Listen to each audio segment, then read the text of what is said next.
કચ્છની કલા કારીગરો અને કસબીઓ જગ વિખ્યાત છે. અહીં વર્ષોથી ભરતકામ, રંગકામ અને બાંધણીના કારખાનાઓ ધમધમે છે.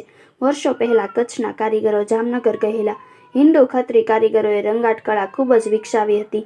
આખા સૌરાષ્ટ્રમાં જામનગર ખત્રીઓનું કાપડ પરનું રંગકામ ખૂબ જ વખણાતું હતું. આવા જ એક કારખાનામાંથી એક વીરાંગનાએ પોતાના સ્વાભિમાનની લડાઈ લડી હતી. એમનું નામ હતું જેઠીબાઈ ખત્રીયાણી. બંદરીય નગરી માંડવીથી પોતાની કલા કારીગરીનું હુનર સાથે લઈને દીવમાં પોતાના પતિ પંજુ ખત્રીની સાથે ખંભેથી ખંભો મેળવી જેઠીબાઈ કારખાનું સ્થાપે છે. કચ્છના કારીગરોની કલા અને મહેનત આ કારખાના ખૂબ જ પ્રગતિ કરે છે. જોતજોતામાં જ યુરોપ, ઈરાન અને જંગબાર જેવા અન્ય દેશોમાં માલની વખત વધવા લાગે છે. જેઠીબાઈ ગરમ સ્વભાવની સાથે માતૃત્વનું સ્નેહ કારીગરોને મળતું, તેથી કારીગરો જેઠીમાની ખૂબ જ પ્રભાવિત થઈને રહેતા. દીવ પર પોર્ટુગીઝોનું રાજ હતું. અહીં અમલદારો અને પાદરીઓ અમાનવીય વર્તન અને લોકોને કનડગત કરતા હતા. હવે નવો કાયદો આવ્યો છે. કોઈ બાળક અનાથ થાય તો તેનું ધર્મ પરિવર્તન કરાવી નાખવું અને તેની વડીલો ઉપચાર જે પણ માલ મિલકતને જપ્ત કરી લેવાનું ફરમાન જાહેર થયું. દીવના લોકો આ કાયદાથી ખૂબ જ ભય ફેલાવતો હતો, પણ સત્તા સામે કોણ ઊભું થાય? કાનજી નામનો હસ્તકલાનો કારીગર જેઠીબાઈના કારખાનામાં કામ કરતો હતો. તેનો એક દીકરો પણ આ કામમાં સાથે રહેતો. કાનજીના પત્નીનું સ્વર્ગવાસ થઈ ગયું હતું. અચાનક કાનજીની પણ તબિયત બગડવા મરણ પથારીએ પડ્યો, પણ આ કારીગરનો જીવ સદગતિએ થાય જ નહીં. ત્યારે જેઠીબાઈ કાનજી પાસે આવીને પૂછે છે, કાનજી, તારે શું કહેવું છે? કહી દે મારા ભાઈ, જે કહેવું હોય કહી દે. કાનજી પોતાના દીકરા તરફ જુએ છે. જેઠી માતા તરત જ સમજી જાય છે કે કાનજીને વચન આપે છે, તારા દીકરો મારો દીકરો, હું એને ધર્મ પરિવર્તન નહીં થવા દઉં. ચિંતા મૂક કાનજી. ત્યાં જ કાનજીનો પ્રાણ પંખીડો ઉડી જાય છે. કાનજીના મરણના દિવસે જ તેના પુત્રનું લગ્ન કરાવાયું અને પછી જ કાનજીની અંતિમ ક્રિયા કરાવી હતી. આ સમાચાર ફેલાતા સરકારના માણસો ત્યાં આવી પહોંચ્યા અને અનાથ બાળકનો કબજો આપવાની વાત કરી. ત્યાં તો જેઠીબાઈ આ બાળકના લગ્નની વાત અને સજોડે બનીને બતાવતા જ પાદરીઓ અને અમલદારોને ત્યાંથી પાછું ફરવું પડ્યું. પરંતુ સરકારના માણસોને લાલચી પાદરીઓ આમ તે થોડી ચૂપ રહેવાના. તેવામાં તો થોડા દિવસો બાદ એક બાળકની માતા મૃત્યુ થતાં બાળકના અનાથ થયો. હવે એના સગાઓ જેઠીમાને ત્યાં આવ્યા. આ છોકરાના પણ લગ્ન કરાવી ધર્માંતરણ થતું અટકાવ્યું. આમ ત્યાંના પાદરીઓ અને સરકારી અમલદારોની આંખમાં બાઈ કણાની જેમ ખૂંચવા લાગી.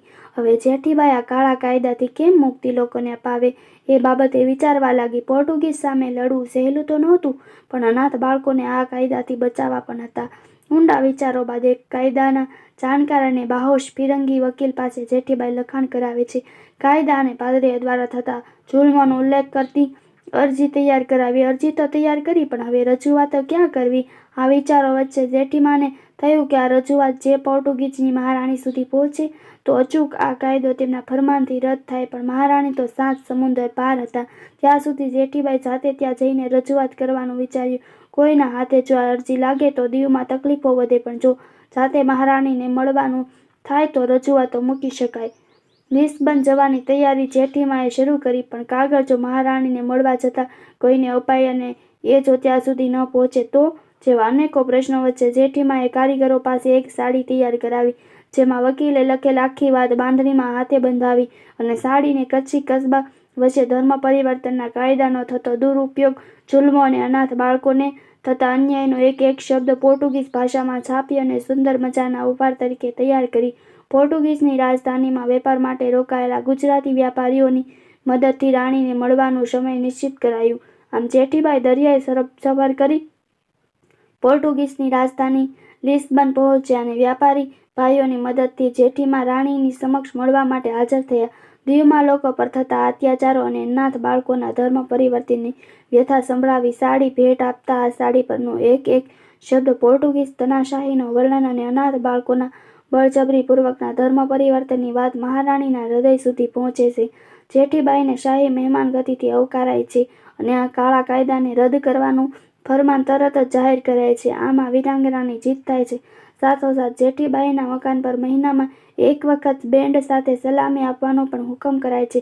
આજે પણ તેમની યાદમાં દીવના બસ સ્ટેશને જેઠીબાઈનું નામવિધાન કરાયું છે. ત્યારની બસ સેવાઓને પણ જેઠીબાઈ ટ્રાન્સપોર્ટ નામ અપાયું છે.